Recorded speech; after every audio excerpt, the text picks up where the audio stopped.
babuuzaako mwenna abeekuumidde ku Tristock mukola ky'amaanyi nga ebintu ebigenda mu maaso mubirabye ebisatulating eby'omuwala Ntaboolwa Faith eyavaayo neyegatta ne MC Cuts n'asaasanya akatambi naye nga sinnagenda wala kansooke nkwe vidiyo eno n'oluvannyuma nkomewo. Imugamba Cuts am I sick nangamba time will tell. Audio nga when I recording waliwo endala gye nina ngenda gikuwa nga ngamba ina cancer.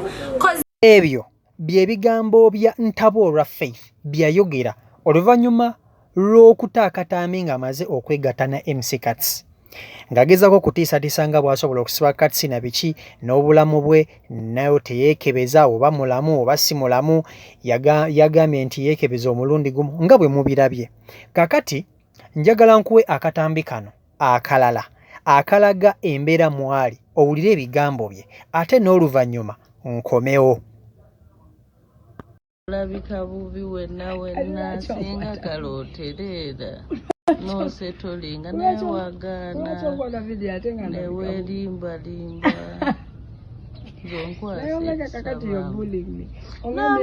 bulingi onkwasa ennaku nze njagala oterere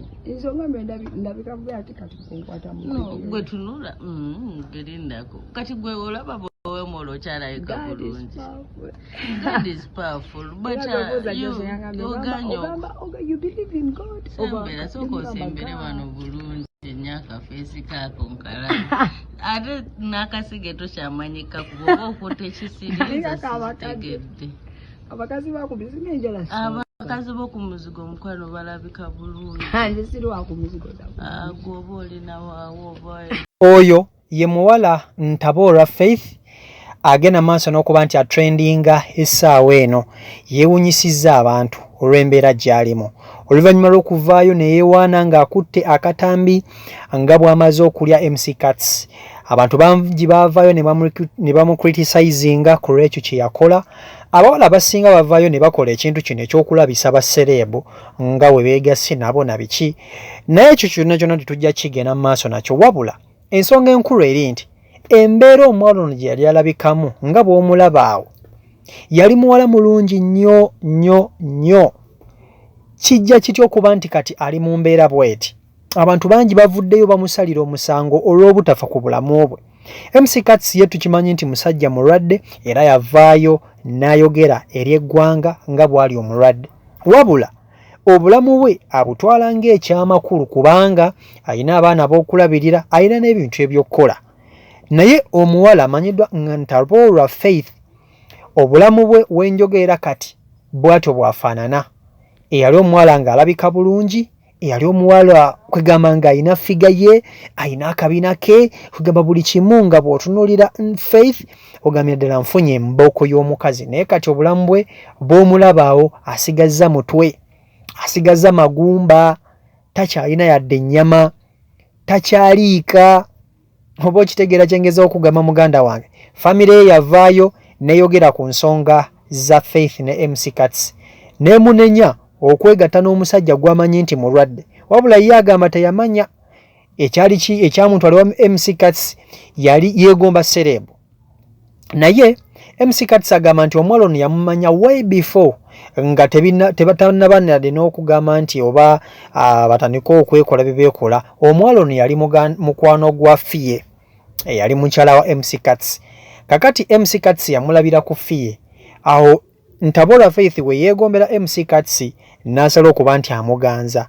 Mu kumuganza ne beerya era Faith n'akwata akatambi ng'agezaako okulaga ensi n'akatimba ku social media nga bwe yeegase ne Faith nga bw'akoze ebiki byonna mwabiraba.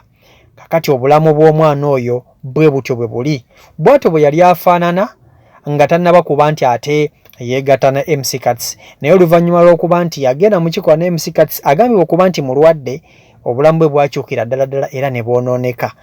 Kirabika nga ye omuntu eyafaayo ku bulamu bwe teyagenda maaso n'okuba nti ateekinga medical nga bw'alina okugiteekinga okuba yagamba nti yasooka neyeekebeza omulundi ogwasooka ne bamugamba nti mulamu.